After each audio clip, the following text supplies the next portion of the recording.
Welcome to the VarsityKansas.com Big Show. I am Joanna Chadwick of the Wichita Eagle and VarsityKansas.com, and we are taping here at KSN. My guest today is Southeast boys coach Melvin Herring. Coach, thanks for being here. Well, thanks for having me. I'm honored. Well, I appreciate it. I tell you, this is probably one of the most exciting teams in the area this year. I watched you guys last year, and even with that losing record that you guys had, we could see that there was a lot of talent there, and that what this year could hold. How excited are you, and what are the expectations? Very excited. Like you said, last season with the kids that we had were young, and towards the end of the season, how we grew together and the way they were developing and coming together. It really responded real well with us starting the season this year. The kids are coming out. They grew together. They bonded really well over the summer. They trust each other and believe in each other, which is huge. So, and the expectation is, like anybody out there, you want to compete well, and you want to win. So, but I'm very excited, and I know the kids are really excited. Well, I would assume that you guys have your sights, correct me if I'm wrong, on a City League title and getting into state and doing something. Of course, yeah. Well, and last year we had that. Would love to have that expectation, but just one game at a time. We've got goals. We set goals, but we go at it one game at a time. We work hard in practice, to reach those goals. Like I said, just the execution and the discipline, and it's just all coming together. And every game is just more exciting to get to the next game to see how the kids respond. Well, let's talk about some of those players. You have a nice group of seniors. I wrote about E.J. Garnes, who averaged 17 points a game last year, a little point guard who is so quick and tough. But you've also got Jordan Murdoch, Octavius Loudermilk. Talk a little bit about what those seniors bring for you. They bring that experience. And, E.J. last year was our only returning experienced player, a varsity player. All those guys, Jordan he played sophomore. And then Octavius came in mid-season at the end of the season, probably played 4 games for us, and just blended in real well with the guys. Just the attitude, came in with a great attitude. Jordan is just a great guy, and he just has a real high IQ for basketball. Comes from a basketball family. He's just a smart guy, and he really responds, and he really, shares things with the kids so they understand how to play this game. And Octavius, which we call him Odie, Odie has a great attitude, like I said. Odie comes in, he works hard every day in practice, and those 3 guys, they do by example, they lead by leadership. EJ, what can I say about EJ? He wears number 3, like I always say, but he's number 1. Great leader on the floor, does his job. Really didn't, score a lot of points for us that last game, but he did his job, and he doesn't have to do that every day, day in and night. All the other teams, they expect EJ to show up and do his thing, and but EJ did his job, and we're proud of all 3 of them. They come in and they lead like seniors, like they're supposed to. Well, and that's important too. I know that doesn't always happen. And now you also have a group of young guys. You've got Jarek Harding and Elijah Payne, who we saw quite a bit of there last year. They are exciting young duo. And DeAndre Franklin is also a kid who does really well. What can those 3 do on the court? Huge. Big things. And, those 3 just have a chemistry together. When they first started, when they came in as freshmen over the summer in open gym, you could see it, just that those 3, the chemistry that those 3 have together and how special it is. Last year, DeAndre, which, I'm just very proud of him, very patient. They get a lot of clock, a lot of time last year, and he just waited his turn, and he really listened, to what, I was telling him over the summer, working with him in the summer. And responded very well, very patient. All 3 of those guys are special, and the future is really bright for them, and if they stay healthy and they do the things that, we're teaching them to do as far as basketball goes, and they stay academically in it, they got a bright future. I tell those kids, you got your ticket in your hand, and those 3 do, and not just those 3. I got Daquan Love, which is a junior, Regan Oyugi, which is another. Those guys are big. They showed up really big for us on our last game on Friday. So I just, we have a lot of great kids, a lot of good basketball talent, really. What's your philosophy when it comes to coaching? A lot of coaches have defense, offense, but you're more focused on teaching them just the right way to play basketball. Yeah. We want to teach them the whole game, not just their spot, their job. Like EJ, in a sense, is the point guard. We kind of mix it around where EJ gets in the post. I think that's huge for him to understand how to make good entry passes. Really just to understand all the aspects of the game of basketball. It's just not dribbling a basketball or just, going up and down and shooting. There's angles, being able to read the floor. Just like I said, that chemistry with your teammates, knowing their spots, knowing their positions. And the expectation is, you just want to compete at a high level. And you want to give these kids every opportunity to be able to do that and not just stick them in one position and try to develop them just in that position. I look at the City League since Perry's been gone. We haven't had any really true big post players.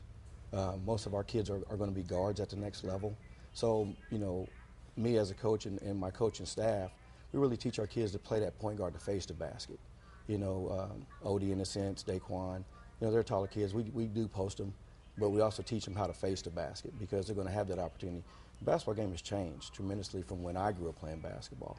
It's a lot faster, it's a lot higher, so it's a lot more difference to, teaching the game of basketball.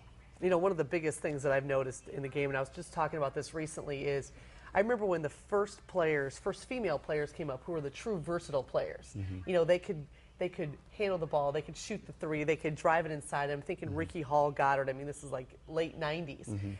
Now we just expect male and female athletes to be able to do it all. Right. I mean, that's a completely different sort of game. It really is, yeah. And a lot of it, goes to, the summer league games that are being played. And if those kids are getting it in their summer team, and to come back into school ball and just have to readjust their whole mentality of being able to play with each other.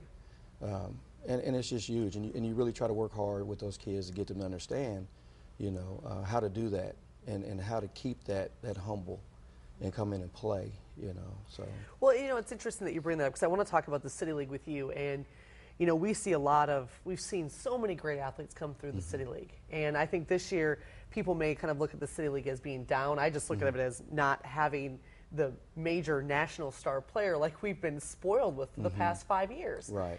But we still have such great talent in this area. And, that team mentality, you look at what do you want? Do you want a Division I scholarship? Do you want to win championships?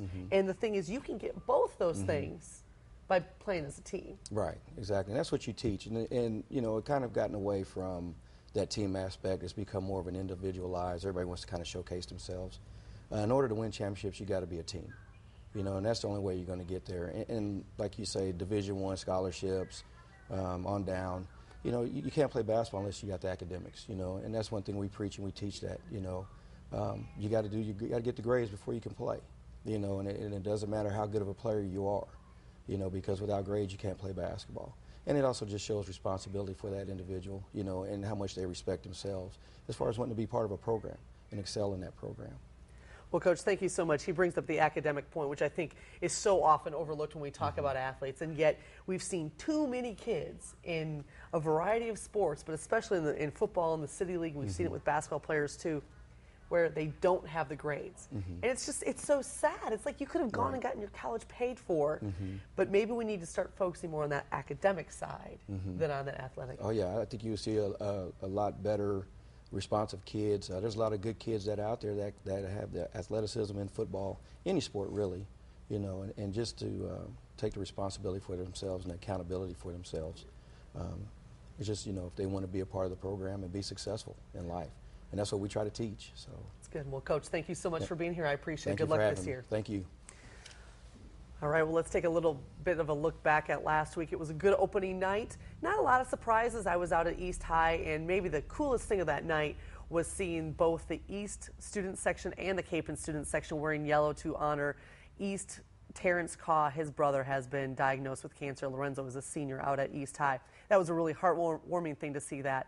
The game, East really impressed me, and they got the win there, but Capon showed some signs that they're going to be a team to be reckoned with. I mean, they only lost by 5 against a loaded East team that was playing without Samaje Jones. He will be out until January. And, you look at that team, and they have so many different players who can come in and play a variety of positions. It'll be interesting to watch. We saw Southeast get a big win over South. Mays High got a big win over Emporia. Heights had to come back against Carroll, and then they win by double digits. So there's a lot of teams in the area, including the Mays South, who comes in and opens its season with a win over Andover. Pretty impressive there, really. On the girls' side, Andover got a really good win over Mays South. Bishop Carroll girls opened the season with a win over Heights. Carroll led 16-0 after the first quarter. I don't know, maybe we're seeing a change in times here in the City League. We'll have to see, won't we? And in also the defending 6A champs, South High, they got a big win over Southeast. All right, also on Sunday, you have to check out the Wichita Eagle or check it out at VarsityKansas.com right now. You can see the top 11 team that I picked along with the all-class teams and the honorable mentions for all-class teams. It is a huge list of some outstanding football players, so definitely check it out and see if you're on there or if someone you know is there. Looking at this week's games, we go Tuesday and Friday games again this week, and you know, it's an interesting mix of games, but I think maybe one of the bigger ones is Andover at Mays on Tuesday night. I love that girls game. Mays girls have not played yet. It was a boys-only game out at Emporia on Friday night for the boys. Andover got that good win over Mays South. I like what Andover was able to show there with having some kids in foul trouble, and they still get the win. On Friday night, Cape and Southeast, that's a game to watch there. Cape might be 0-1. Again, they're a team to watch, and of course, you got to watch Southeast. They're an exciting team. And Andover Central at Andover, one of the best rivalries, and I know that they would agree with me, and it should be a good game, both boys and girls. I'm curious to see Andover Central and see how they're going to come back. They lost some players, some key players from last year, but they still have some awfully good ones this year as well. So thanks so much for watching the VarsityKansas.com Big Show. I will be chatting this week at 1 o'clock on Wednesday. Please join me at VarsityKansas.com. You can also check out my Twitter feed at Joanna Chadwick and, of course, my stories that will run in the Wichita Eagle. Again, thanks for joining me, and we'll see you next week.